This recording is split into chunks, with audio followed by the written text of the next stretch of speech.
Oh, hi, Dick. Okay, good morning, David. Always a pleasure to see you Likewise. and know that you are amongst us. And people are coming and welcome Oliver. This is Oliver, and everybody should know Oliver Wellington and Alex Fidelko. They've been coming regularly. I think everybody here has been here before. Uh, Sam Goldstein, another fellow pilot. Sam has been flying out of Teterboro Airport. Okay, right. Great. All right. So, just to bring us up to date, where are we? Okay, we are in of course, June, this 22nd, second day of the summer solstice, and crazy weather. And we have to put up with the weather and whether or not it's here, but we're here, and that's the main thing. So we are, just to give everybody an overall, as I went over this through the night, and I was up most of the night enjoying preparation. I kind of saw that this is kind of like an argument that has fallen into place. We started 3 sessions ago on the advice of my classmate of renown. And yeah, uh, You honor me. Thank you. I appreciate it. David is the head of the NIH, which is sadly being dismantled in front of our eyes, along with USAID and all these other great institutions. Okay, so we started with Psalm number 92, which is the Psalm for the Sabbath, and I sent everybody a little primer on that. You should have gotten. If you don't, I do have extra copies here. It's called Demystifying the Mystique of Shabbat with Psalm 92, which does not mention the word Shabbat. So everybody should have gotten one of these. If you don't feel, you can take one. Go ahead, take one. Um, and what came away from that psalm was, as I mentioned there, uh, the Psalm spends 5 verses talking about the evils that will befall the children of Israel. It starts off with 2 lines of praise. You know, it's very important to praise God. Very important. I mean, we're adulators of God. That's David's motif. David is every man. In a sense, he's an every man. He's every man who comes before God humbly, sinned a lot, and is very penitent because this man was a super sinner. He was a sinner beyond sinning. And so he really had to prostrate himself. As I mentioned, we did Psalm 51, David, on your suggestion. And Psalm 51 is where David gets on his knees. The prophet Nathan comes to David and tells David, you have sinned grievously and you will not build the temple. It's your son that's going to build the temple. And you have got to make amends to God because God chose you, gave you grace, and you have to earn it. You're starting at the bottom. And what makes David a great man is that God gave him grace, and he was this little shepherd boy. He didn't really understand what it meant to have grace. He was just the outcast of his family. He was a shepherd boy.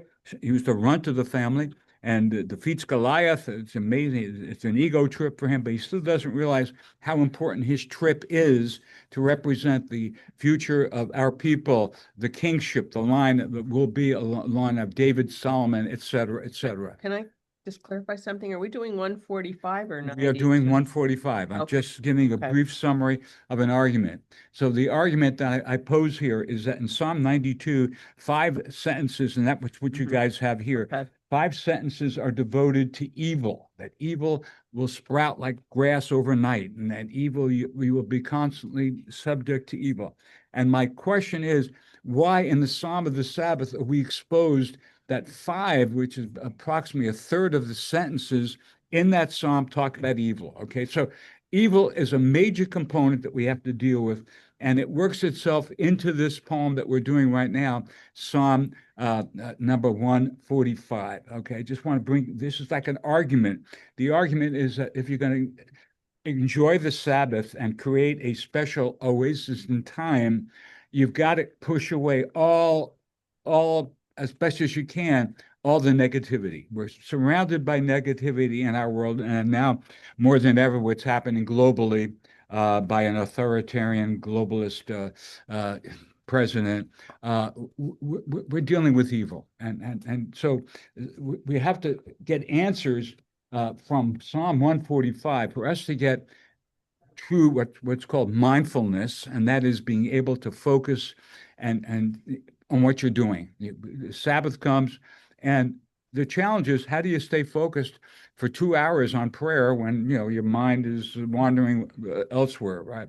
And how do you stay focused? If you're able to do that successfully, you're able to do it in all the other phases of your life. And so, and we're dealing with this. It's a major problem. And as I see this argument that David is constructing, that David was the most sinner, he's the most sinful of sinners that we know of our patriarchs. He's a patriarch, along with Moses and Aaron and etc.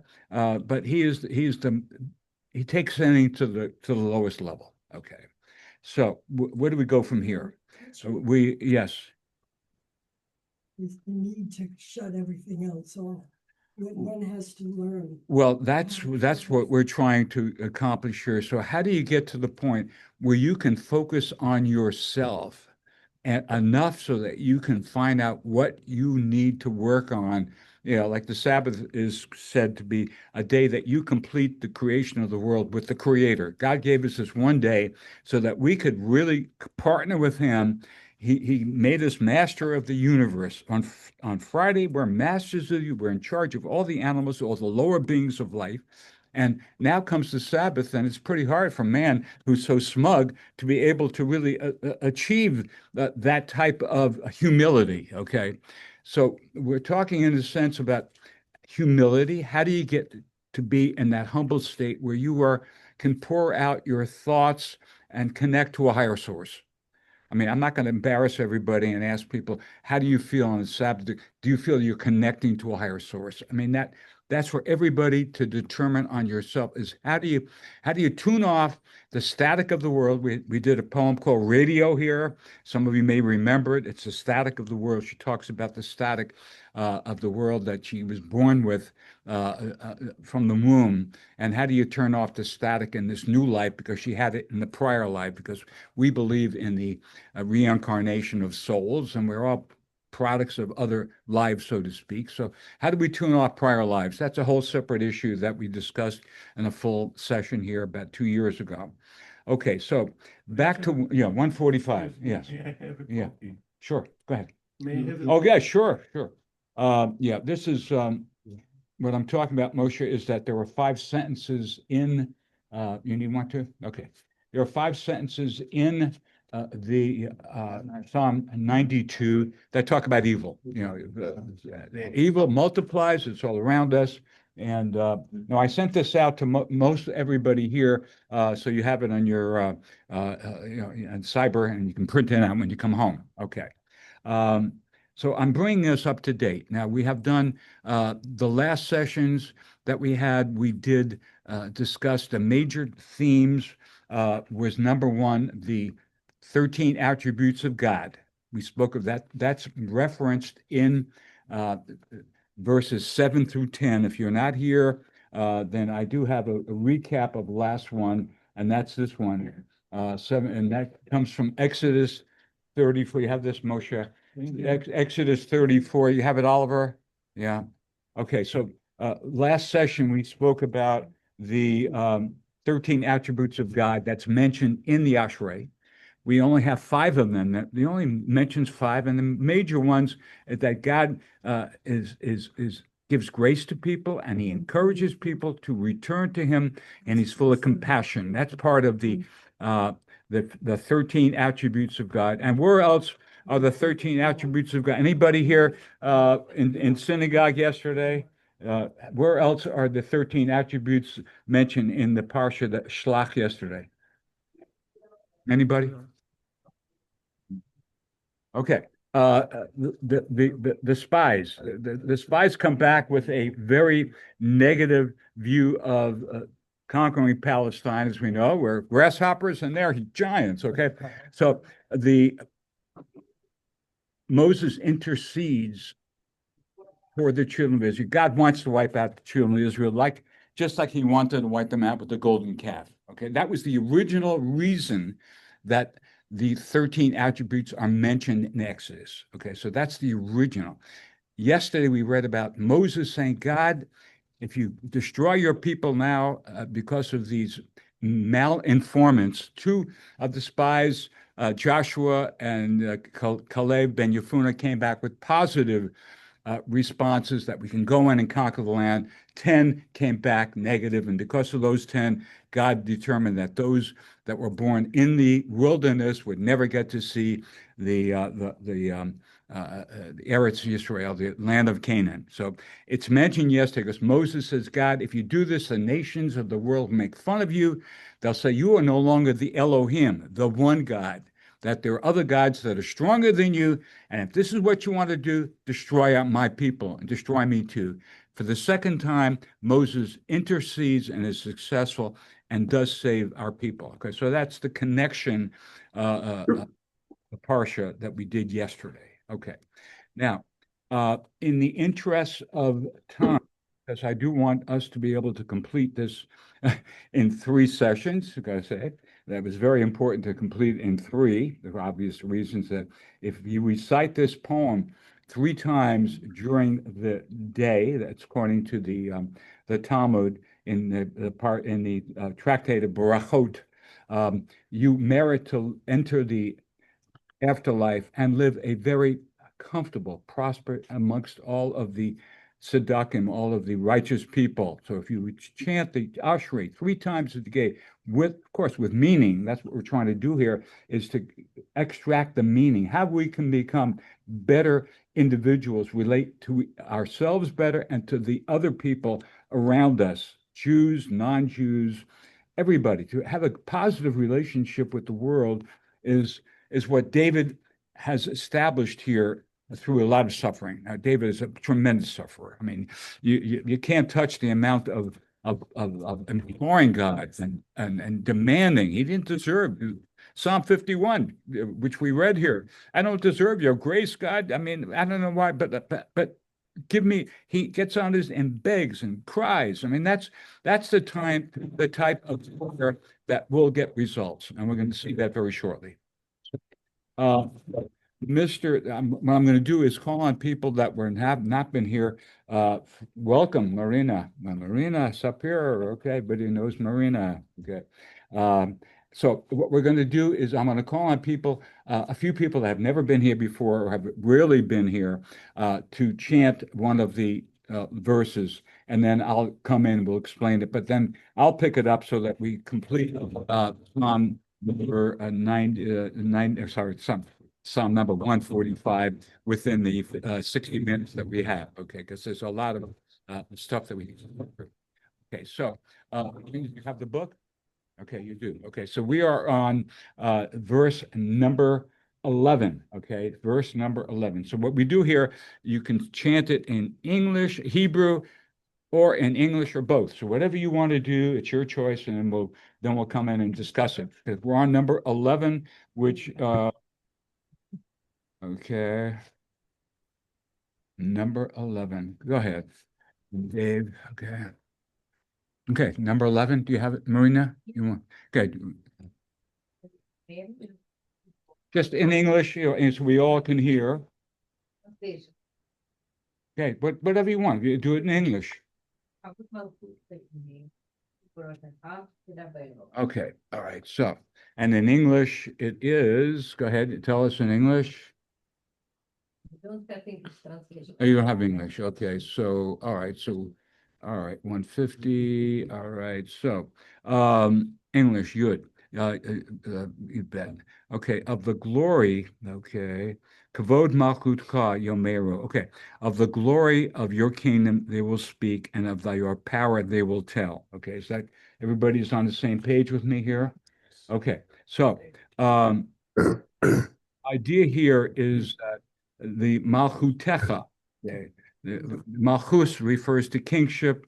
It refers to the regal state of being. It refers to the kingdom, the laws of nature, which attest to God's complete, comprehensive control of all aspects of creation. Okay, Gevurotecha, Gibor means man of strength. So Gevurotecha refers to the extraordinary supernatural wonders that God does when necessary. So these wonders speak to us. I mean, they speak to us. I mean, and they should, and they should. But we as a people, we know that wonders are laid out in front of us. We exit Egypt miraculously. Uh, we see God speaks to us directly, but our memories are very short, and so hence repetition is the only way that we can this very important information, and not only through that, but that through lineage, through parent to child, parent child to parent, parent. That the only way that we know of the wonders of Egypt, of crossing the Red Sea, or of getting the man, is through word of mouth. That's the only way that we know it. And so it's very important. And as I discussed that time, the Bible is a kind of mosaic of information that we can see the greatness of God. Okay, and it's hard for us to do that because in our day and age we don't see God. We don't as our ancestors supposedly heard God at Mount Sinai. So we have to just behold His wonders and.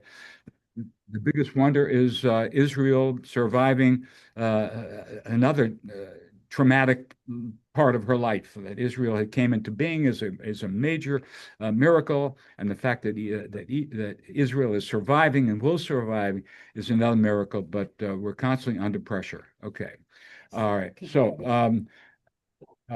Jake, Jake, why don't you do verse number 12, Lahodia? Go ahead. To inform human beings of his mighty deeds and the glorious splendor of his kingdom. Okay, so we are talking about um, we're talking about devout people, people who have extraordinary ability to connect and to understand the greatness of God. Okay, so we first study God's wonders to fathom all his infinite wonders. Okay, so and what's implied here is that if we accept with faith that God did wonders, that we can expect him to do more wonders. I mean, it's that expectation. And people of a higher level of spirituality have that type of inbred feeling that good's going to happen. That something's always something, every situation that happens, although on its surface is bad and negative for our people, will ultimately turn around and be for the positive. Okay. And that things that happen, go ahead.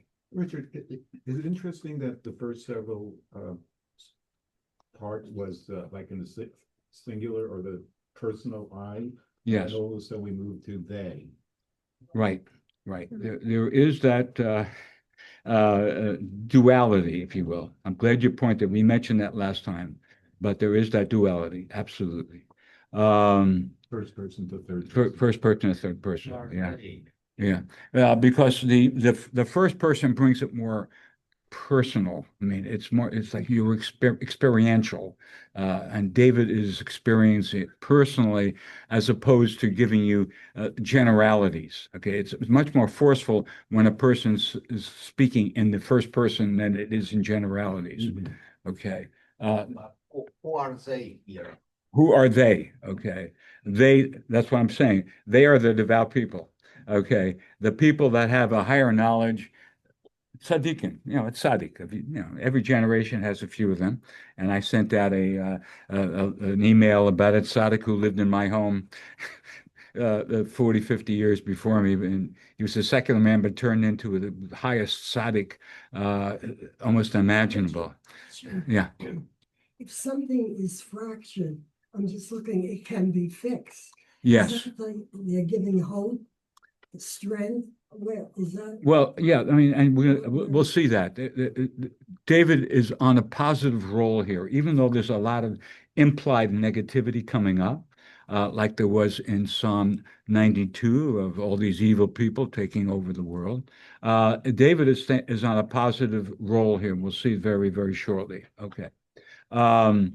Okay, we are up to number 13, and I'm going to call on my good friend here, Alex. Okay, number 13, Malchut, English or Hebrew? Yeah. Your kingdom is a kingdom spanning all eternities, and your dominions is throughout every generation. Okay, so we suddenly go look at God from a really high point of view. I mean, you look at the kingship of God. Okay, it spans all eternities. We're talking about a heavenly God. So the kingdom, kingdoms are earthly and they are spiritually. Okay, so you have this duality here, um, and uh, and Rav Sheshes, who is one of the great Talmudic scholars, says that the kingdom of man on earth is a miniature replica of God's kingdom on heaven. Okay, i.e., all immortal monarchs. That's mortal. That's our people down here are instruments of Hashem to fashion his designs. Now, you can quarrel with that, but we have monarchs, and monarchs tend to be dictatorial. They tend to be autocratic. And how do you explain that? Is that what's God? The question is that is what God wants? No, I don't look at it that way. I look at it as that if we don't set up barriers, if we don't erect uh, laws and constitutions that stick, then God pulls himself out of the picture and he says, "You're on your own now, people. You're on your own. I mean, if you're going to correct what's happening down here, it's for you to do it. But when you put yourself and become my partner and believe in my kingship, then you will truly have somebody who is benevolent, a benevolent leader." So that's implied there. Okay. We're up to number 14. And Moshe, okay. Uh, Mike Berman, okay. Yeah. Okay.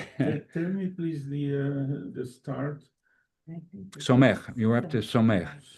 Give me just Somech Ananai, l'chol hanoflim. אותך, ספר חסדים. I don't find it, so maybe we can ask. סומך אדוני לכל הנופלים וזוקף לכל הכפופים. There you go. All right. So you found it right away. Okay. And of course, there's that God supports those who have fallen down in Ophilim, and this is you say this every morning in the prayers. Yeah, in the early prayers you say that. Absolutely. Say it in the afternoon too. Yeah. And there's a pun here because Noflim means fallen, but Nephilim means giants. So you've got you can fall from on high here. Here's God on high. When I chant this in my morning prayer, I'm just amazed because at one level you have God, his omniscience, his omnipotence up above, reigning universes and reigning galaxies. And then all of a sudden, next looks at the narrator, okay, talks about the individual, the humble, the fallen man down here, and God, from his tremendous vantage point, looks down and in his detail, he will help those people fall up, those who have fallen down to raise themselves up. Okay, now it's abstruse, granted, but a lot here will be explained very shortly. Okay, that God has this tremendous ability to portray power and immanence, and yet at the same time care about people on the lowest level. And we're going to get to that. Okay. Anybody here who has not? Okay, I'm just saying we've all been here. Okay, so we're up to Mitchell. Mitchell, Ane, you're up to number 15. Mitch. It comes to course only 4 months later. Then the eyes always for look to you with hope. You will give them their food in the proper time. Okay. Okay. Again, this is looking from the point of view of us down here, we're the Noflim, we're the humble people down here, and we look up to God. Okay, for our sustenance. Okay. We look up to God with hope. Okay. Yisaberu, hope. And it's awfully hard for most of us here to have hope. And all around us, we see people suffering, families suffering, people in hospitals, uh, financial tragedies, physical tragedies, governmental Peter, tragedy. how Yeah, do you interpret Isabero? Yisaberu. I'm not familiar with it. Yes, the Yisabera refers to the God being able to give, well, yes, hope. I mean, um, I could not find very much on this, to be very truthful. Yisabero. I know it's not a very, the only thing I see is Lishbora is to break, okay, But here it's a sin, and sin it's not. to give it's hope. not- Yes, Not the same. yeah, I agree. It's a very, It's, it's an unusual word. yes. It's an unusual word, yeah. And v'ata notein lahem et achlam. And the amazing thing is that God, even though he's so far away from us, every living creature on earth gets its food in due season. I mean, whether it's us, food kitchens are out there for people that don't have food, animals, they somehow there's food provided for animals to the smallest little detail, the smallest little creatures. God has abundance. The God has this energy that radiates, and it's for us to connect to it. And we do. We through agriculture, through taking care of our land, our depleted soil, and so forth. So that's the idea here. Okay, so I'm going to. Okay, uh, Sam, you're going to open up your hand now. Open up your hand for the next one. Okay, and we're up to number 16, all right? פותח את ידיך ומשפיע לכל חי רצון. Okay, You open your hand and satisfy the desire of every living thing. okay. So, the Talmud in the Tractate of Pesachim says that God sits on the highest heights of heaven, yet provides for the lowest and tiniest of creatures on earth. God's work is, and this is my idea, God's work is in the details. Like, for some reason, our universe is interconnected. Every level of being is connected with another level. It's a chain of being that scientists talk about.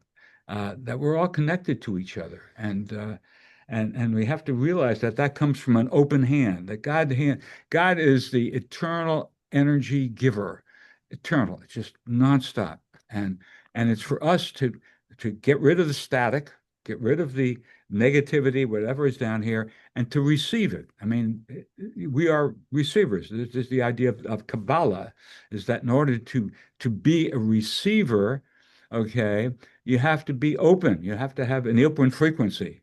And when our frequencies are clogged down here with static, then this open hand, we don't see the open hand. We don't see the benefit. I mean, just the very fact that you go to the supermarket and there's every variety of vegetable and food that you can possibly imagine to take care of our needs and our families. And now God opens his hand, and we have the word masbia, because it sounds a little bit like this other word that we just looked at, yisaberu, but it's not. But masbia means and satisfies. Yes. Satisfies every living thing with favor. Every living thing that has its food prepared for it on time, whatever, has some gratitude. I mean, some gratitude to a higher being. Okay. Yeah, go ahead. Yes, Oliver. Yeah. This question of, still about the hand and looking at. Yes. So like, Moshe was bringing up, or you pointed out, I'm grammatically really, but just curious though, in Psalm 123, it says, Ke'enei shivcha el yad. Is there some difference between the shivcha and? Not from Moshe, maybe you know. He's talking about Psalm 120. Why don't we do this at the end because we'll have time. Save it for the end because that's taking us off track here, okay? Because we're focusing on God's benevolence and man's acceptance, God's omnipotence and man's humility. That's what is implied here. In order to really have a fruitful life and a satisfied life, we've got to be very humble as much as we can and towards other people, and of course, toward prayer. Above all, we got to stand in front of Kadosh Baruch Hu, the Holy One, and in a sense of humility, in a sense of, I did wrong. We've all done wrong, and every day, every week, we make mistakes, and we have to deal with it, and that's the detail that God looks at. If you make many, many mistakes, God looks at that. That's the reckoning that God does. Okay, and if you do many, many evil, but you've done a lot of good, God takes that into his accounting, and your punishment is delayed. You don't get it this Yom Kippur, you may get it the next Yom Kippur. I mean, but that's the way it works, and that's what Rashi talks about often in his explanation. One thing is, if you do make these mistakes and you're quite aware of them, apologize. Very important is to own up. The hardest thing is to own up.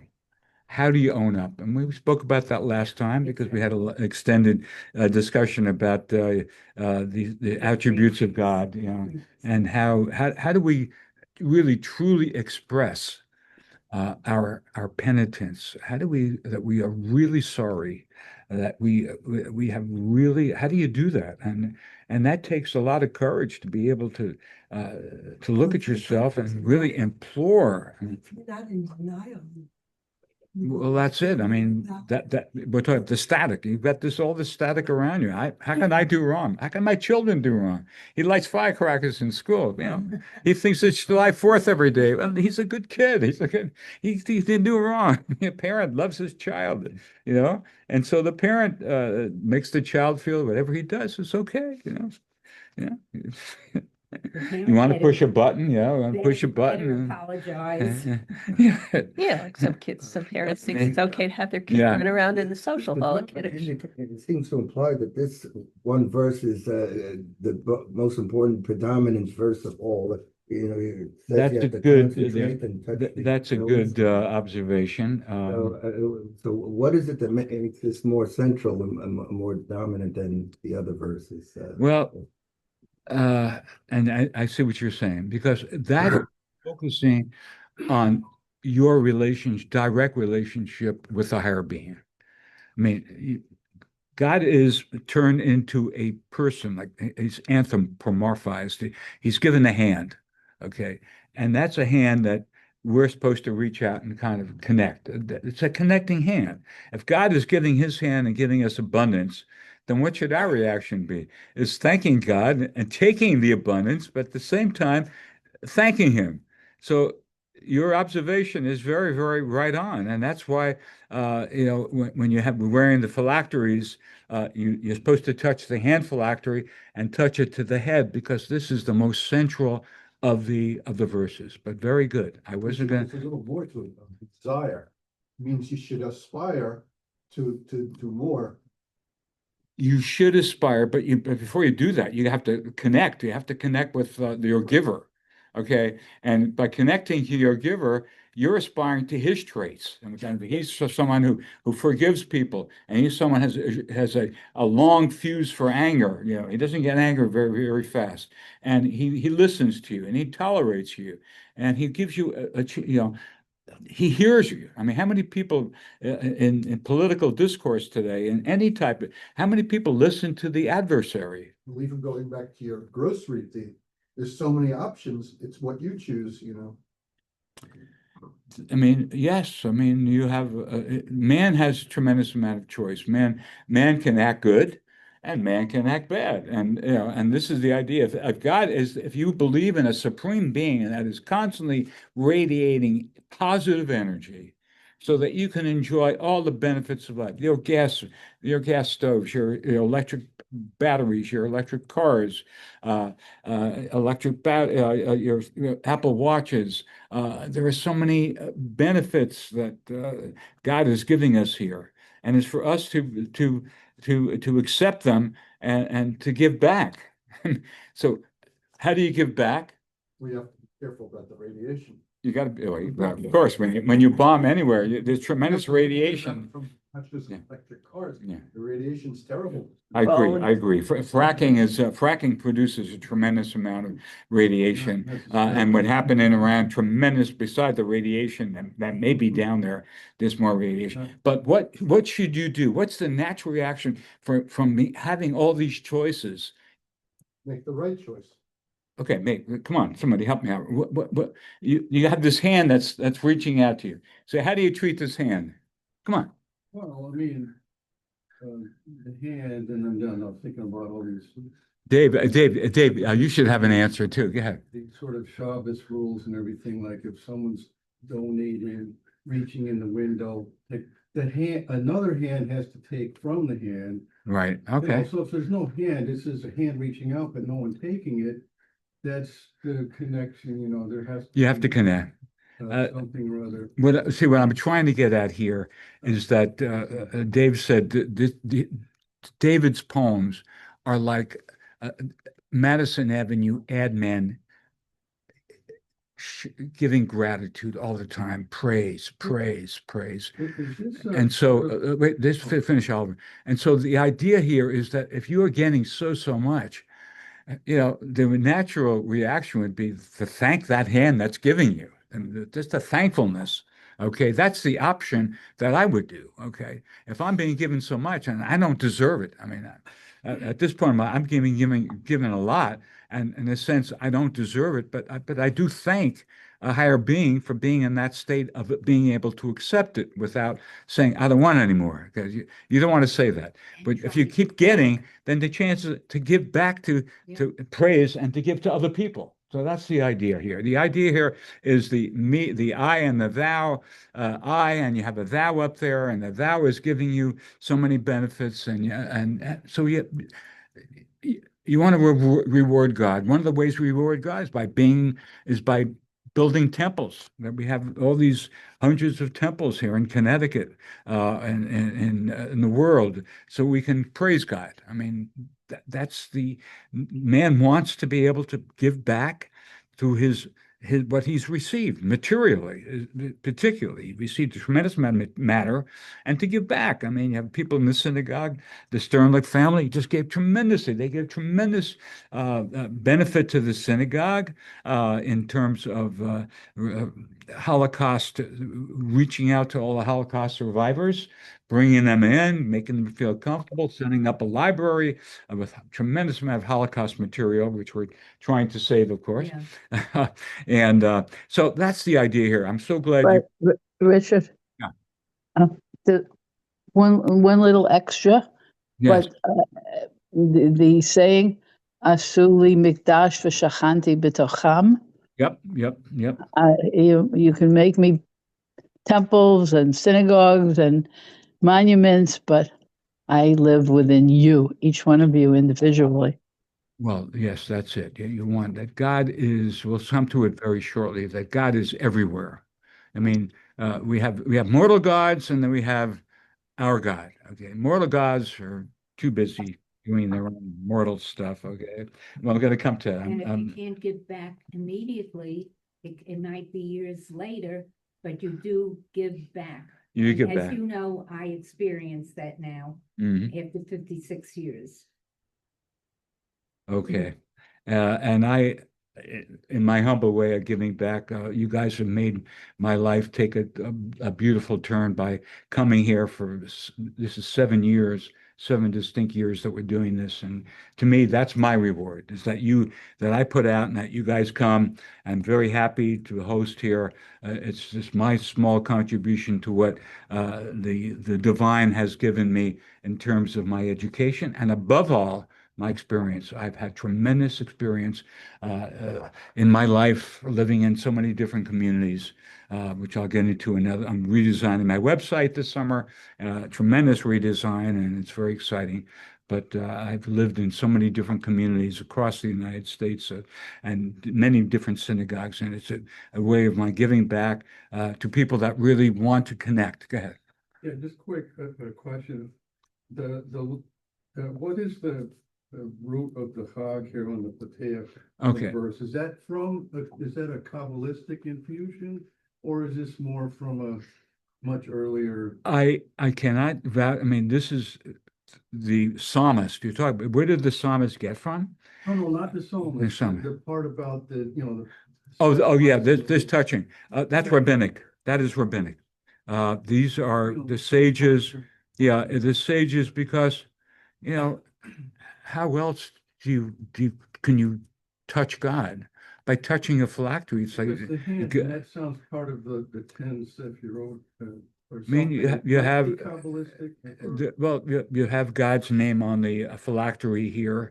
You have God's shin on the phylactery, and you have 4 different parchments from the Shema Yisrael in the phylactery. So it's a way of connecting to God. I mean, Makes sense. I was just wondering Yeah. historically or somehow, Yeah. it kind of, because there's no commentary to say really what. Okay, I thought you. okay. So what I'm going to do now, because I do want us, yeah, But yeah, I'm saying, in the Haggadah on Passover. yeah. That's like, we all remember that. So in the back of our mind, we always remember the finger of God does this, and he can do like 10 plagues with this. And there's a reference. I don't remember it from Haggadah, but there's a whole reference with the parts of the hand and the fingers and the powers that God had. So you would remember that from Passover, because it's always mentioned, we put the drops of wine. And it's mentioned how many plagues, how many nights. No, I mean, Well, yeah, I see what you're saying. Yeah, yeah. Assumptions, I was just wondering if. there's You know, any well, let's talk about this. I mean, that's taking us off. Okay.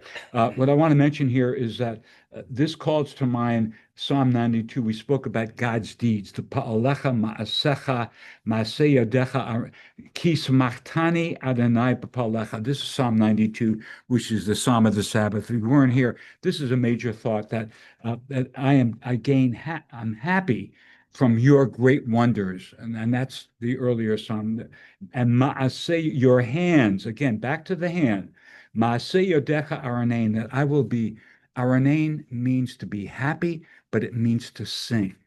And so one of the benefits of being able to choose and get whatever you want is being able to pay back through singing, through chanting, through oral expression, and that's very important in terms of prayer. We'll come to that in a moment. Okay. All right, so let me continue here. Sadiq, I'm going to do a few here so we can move on. Sadiq Adonai b'chal derachav v'chasid b'chal masav. That God is righteous in all his ways, and he is a chassid. He is a righteous man, and whatever he does. Okay. There are some skeptics of divine justice. They question God's ways. Why is one person blessed with wealth and finer things, and others live in poverty? David's answer, okay, this is what he's saying. You must place tremendous trust in God's righteousness. Only he knows what's best for every human being. He's like a doctor who prescribes the doctor prescribes sweet medications or sweet items to one patient, and another patient may be a bitter pill. Okay. And it's only God that really knows what's best for us. Okay. So God's ways are mystical. We don't understand them. And he is straight. He's a chassid. Chassid is one who's motivated by altruism, since all he does is altruistically. So we can't question anybody who is a chassid is somebody that does it out of pure love of his fellow man, pure love. So you can't trust somebody on God's level. God is constantly benefiting us. Okay. Number 18. Karov Adonai lechol karov, lechol asher hu bemet. Okay. Okay. Karov, God is close to all those that cry out to him, okay, that cry out to him. And maybe that's not a strong enough word, because if you're going to get through to God, we've spoken that this before, you got to have very strong reason to connect to him, because you've got millions of other people that are also standing in their temples praying to that one energy. Okay. We all believe in one God, most of us. Okay. And for us to be able to get through to that supreme being means that you have got to implore your Savior, your Creator, with the strongest possible devotion, humility. There is a word, a term here that explains exactly that. Yeah. Be'emet. Be'emet. Very good. Very clear. Who be'emet? Very good. Be'emet. This is an emphasis on the true, but it's not simply true, but with all your being, with all your mind, with all your soul. All your heart, if we say There's your, it, this is the Shema. This is what we say every day. all your soul. I mean, you've really a tremendous amount of focus. If you're going to get through and get through to yourself, because you first have got to get into yourself and flatten it out. Flatten out your ego a little bit, like David Walk would do. You've got to realize that the world was created for you, but you're just a dust. From dust, you go back to dust. So we have to realize that MS is just not somebody who mouths the words, who trusts in God. It's someone who excludes other means of getting help. If you focus on one energy, one source, to the exclusion of others, that is the true connection. That's what they're talking about. That's MS. Okay. Anything short of that is it's devotion, but it's static. Once you start looking for human aid, where you know that humans can only go so far. But many people have been cured because not only because they have great healers, but because they have tremendous faith in God, and they want to keep connecting to God. I want to be here. There's a lot I got to do here in this life, and extend me, make me here. Maybe be like, this is what David had to go through in order to maintain his position of grace with God. He had to just implore God. I'm not worth it, but Psalm 51, take a look at that one, which we've done before. David. You're saying it's got to be ongoing on a daily basis. On a daily basis, absolutely. You feel the energy, the source, and all the details of your life. I mean, to be open to every little detail, everything that happens during the course of a day that promotes your day. Okay, even something bad happens. Okay, so if something bad happens, it happened for a reason. So it happened. Tuck it away, compartmentalize, and go on. Go back to what you have to do, but deal with that at some point or other. You got, there are some things you got to deal with. Okay, there's some people. My dad used to be called away from shul because he had a patient that was dying, and so he had to tune off his connection to God and turn it in a different direction. So, you do the best you can, and we're all learning. This is a learning. It's like a Jacob's ladder. If you're going to get to the third step, you got to go to the first and second first and understand it. You got to get rid of all of these distractions, everything that comes up, that, children that need help, a spouse, a friend. Yes, you got to help them, but get your prayer in, get your connection in every day. And I'm so glad you mentioned that, because if I miss a day, I miss a day. I mean, I stayed up half the night doing this because I love doing this. And this is my connection to a higher source, is trying to understand what is expected of me. And so I can transmit it to you guys. And so we can work together and reach out to the hand that's constantly giving us stuff. I mean, think of what you have in your house, all that stuff that you have. And Deborah at the archive, she gets so much Judaic and books, 6,000, 7,000 books in the theater being stored. The collection, the Joseph Miller collection of Judaica and Sternlich collection. and Harry Rosenbaum. These are great people that collected books, and we have to find a home for the books, and that's a part of the chesed that we're stuck with right now. You know, personally, um, not everybody feels the way I do, but I may feel disconnected during the week at different times, but I insist to myself going to shul, if I could get there, every Shabbos and every Yom Tov. And boy, when I really start to daven and not Right. gab, Right. which I put an end to that already, I really feel like I've accomplished something and it carries over for the rest of Shabbos. So glad you share it. Yeah, so glad you share it. Yeah, and I discovered in my life I've been married many times, and have strayed. I did my life of straying, lived in 44 different communities in the incredible. I look at it, I said, God, you put me on this journey. I don't know where I'm ahead and earn my wings along the way. It's just incredible. And be able to come through it and have a safe landing, a soft landing is very important to share that, I've been through a lot of rough times and I may seem I'm very calm right now because I've put a lot of time into this introspection and connecting, and it's a constant thing. It's an everyday thing. Okay, so let's work our way towards the end here. Okay, so we did Karov and Emet. So we finished with Emet, and now we are going to Ritzon Yoav Yaseh. Very important stuff. We're getting to really heavy duty stuff. Okay. So, Ritzon Yoav Yaseh, 19. Yeah. Are you with us, Marina? Okay. Okay.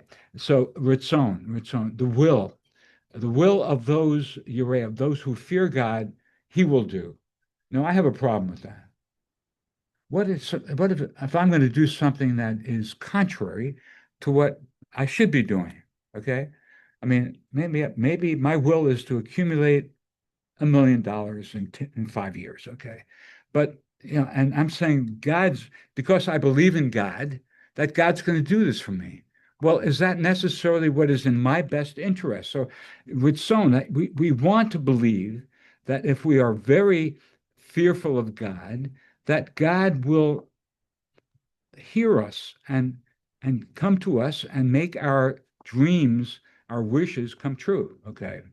The subjects of a mortal king live in fear of their leader and will all make attempt to fulfill his desire. So everybody is like a serf in this system where you had the Lord, and everybody is giving money and time to make your Lord happy. Okay. But in a relationship between man and God makes every effort to satisfy those who fear him. Okay. This is according to Ibn Ezra, who is a medieval scholar. Okay. So again, what if a person wishes for something injurious to himself? Okay.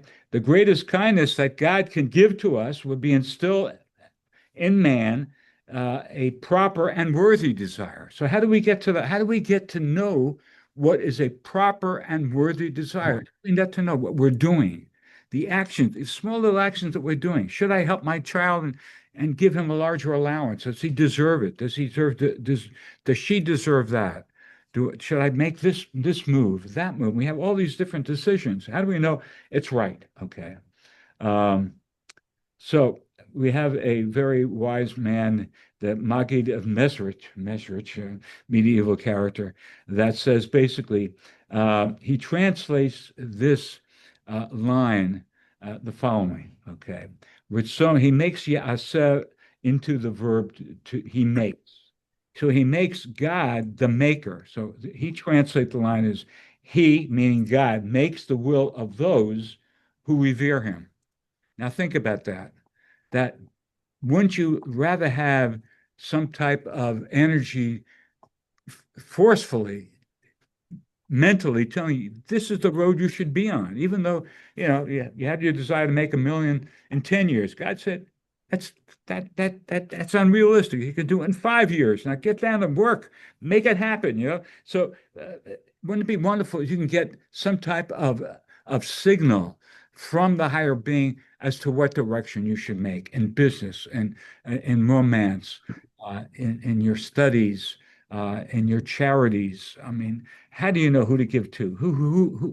Who can you trust in this world? So that I find that beautiful. That if you have so much fear, and it goes beyond fear, in order to get this message from a higher source as to what you're supposed to be doing, you have to have fear plus total, and Phyllis will agree with me on this, total connection to the higher source. You got to be the hands reaching out, you got to touch that hand, and you got to like every day feel that connection. That's the only way you're going to really make that connection and find what is it I'm supposed to be doing, because this is the crux. How do you reach out to other people? How do you make friends with people that are not friendly to you? What am I doing wrong with that person? How can I make myself a better person?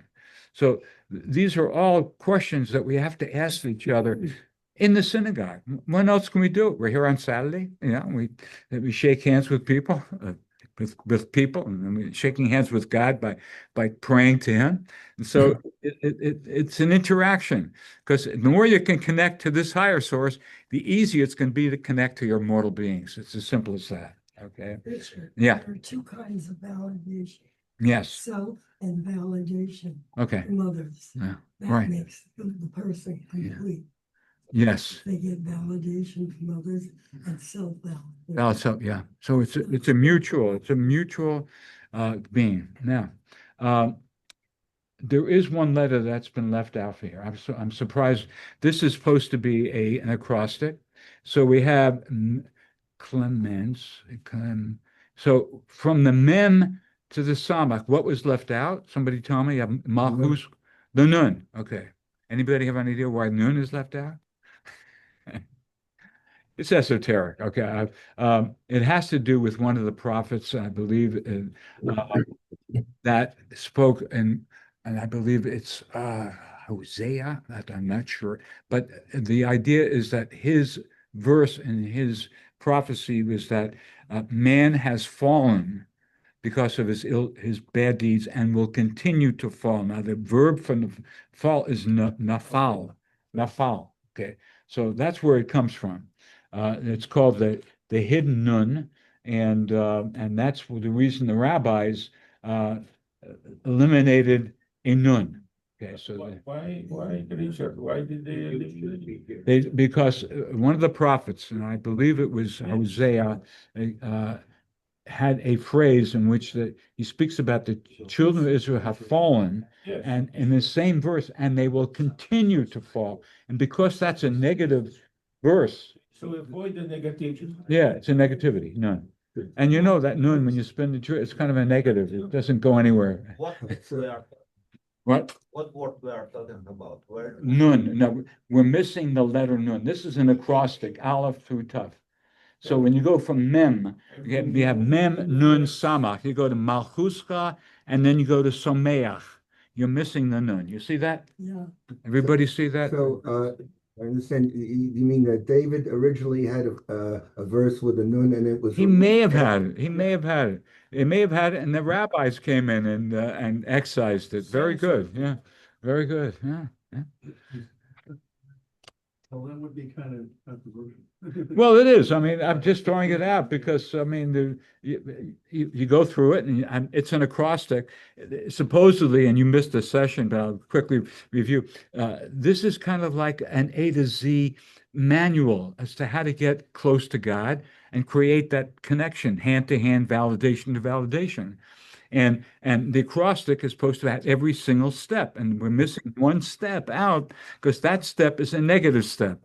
Each one is supposed to take you forward in this equation, going from Bess. Aleph is left out because Aleph is God. Ashrei, Yoshvei. Well, actually, you have Aramemcha. You have Aleph here. You do. Okay. The Aleph is the first one that stands for God. I elevate you, my God. So Aleph stands for God. and the rest of us are mortal beings. And now let's finish up. Is it Which possible that David skipped it and it's not that the rabbi stripped it out? I don't know. I just meant, but the rabbis do mention it. They mention it. Yeah, they do mention it. Okay, just briefly here. The last one goes Hilat Ananaya de Per Pi. Okay, Vivore Kol Basar Shem Kocholim. That I will continually praise you, say your name, Yudaber. Again, vocalizing it, singing it. David was a singer. He had a harp. We have to remember that these were meant to be sung. So he will continue to sing. I mean, that it doesn't stop with the tough here, with the end of the alphabet, that he would. This implies that if you keep singing now, you will continue to sing in the world to come. And the word flesh is in there, okay, because the basar, the karev kol basar shem kadsho, the olam, and every living piece of flesh will pronounce your holy name forever and ever. So flesh refers, rabbis make a big deal of it, it refers to the idolaters. At one point, the idolaters will smash their idols, and they too will accept one God. Okay, so that should go there. And the idea here is that, and there's one line that's added on here. And what's that line? Anybody? We say, "Va'anachnu nevarech Yah." That's not a part of the Ashrei. No. Okay? That was added on. And it's added on because of the idea that if we keep praying and blessing God, may atah, from now, the ad olam, To eternity. to this land, Now to eternity. to eternity, beyond the bounds of, to another world to come.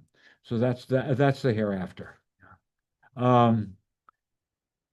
So we have a tall order of business as I see it. I mean, it's a business. God, worshiping God it takes precedence over your own business, because if you do connect every day in some small manner and realize that there is another force behind you that makes good things happen.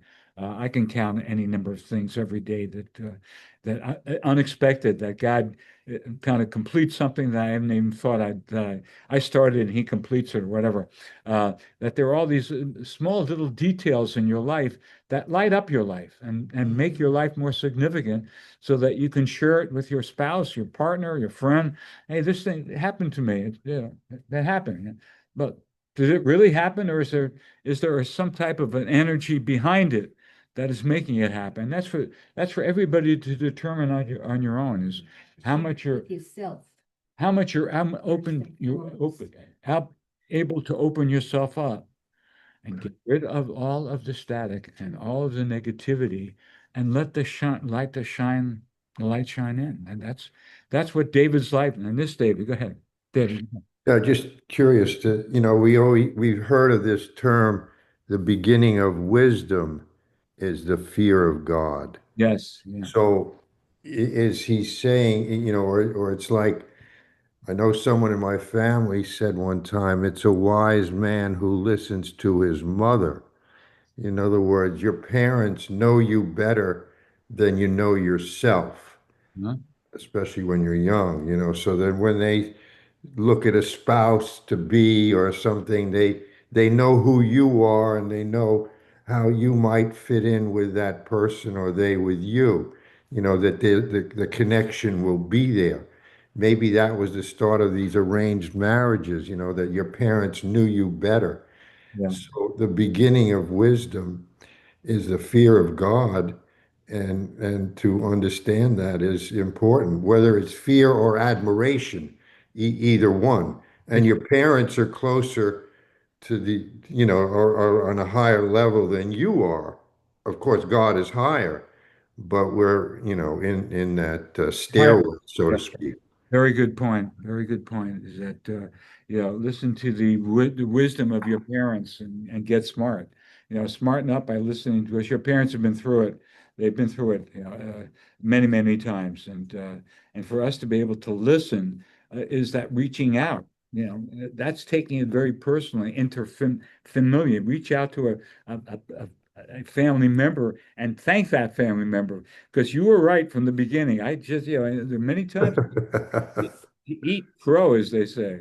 Right, exactly. But I really appreciate everybody coming, and Oh, it's great. Thank you. a Pulitzer Prize winner here lined up for the next session whenever we meet. A fellow by the name of Robert Frost.